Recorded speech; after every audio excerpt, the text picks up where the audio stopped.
గత 2 రోజుల క్రితం జమ్మూ కాశ్మీర్లో పహల్గామ్ అనే ప్రదేశంలో మన భారతదేశం నుంచి పర్యాటకులుగా వెళ్ళినటువంటి కొంతమందిని, అంటే ఇంచుమించు 26 మందిని తీవ్రవాదులు, టెర్రరిస్టులు ఎంతో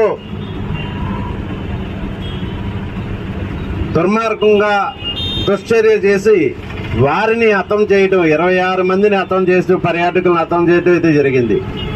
అయితే మన భారతదేశ సమగ్రతను, శాంతి పద్ధతులను విఘాతం కలిగించే విధంగా తీవ్రవాదులు అయితే దుశ్చర్య చేయటం, దాన్ని మన భారతీయులందరూ ముక్త కంఠంతో, ఏకకంఠంతో దీన్ని తీవ్రంగా మనం ఖండించడం అయితే జరిగింది.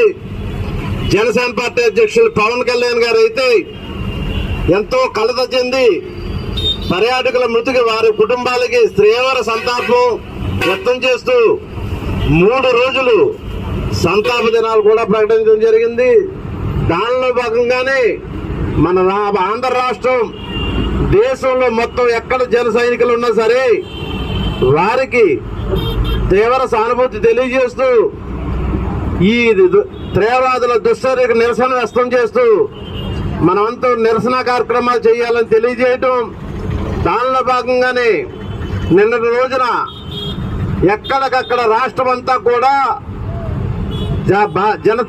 జనసేన పార్టీ జెండాను అవతరణ చేయటం, అదేవిధంగా గత రాత్రి మొత్తం ప్రతి గ్రామాల్లో కూడా రాష్ట్రం అంతా కూడా కొవ్వొత్తులు రాలి నిరసన వ్యక్తం చేస్తూ వారికి సానుభూతి తెలియజేస్తూ, వారి కుటుంబాలకి తీవ్ర సంతాపం తెలియజేస్తూ, వారి కుటుంబాలందరికీ కూడా కొవ్వొత్తులు రాలి ప్రతి గ్రామంలో రాష్ట్రం అంతా కూడా జరగడం జరిగింది.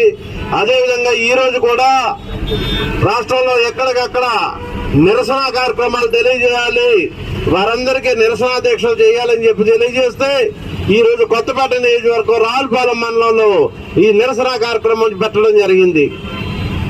ఏది ఏమైనా మన దేశ సమగ్రతను, శాంతి భద్రతను కలిపేది ఏమీ చేయలేరు ఈ తీవ్రవాదులు.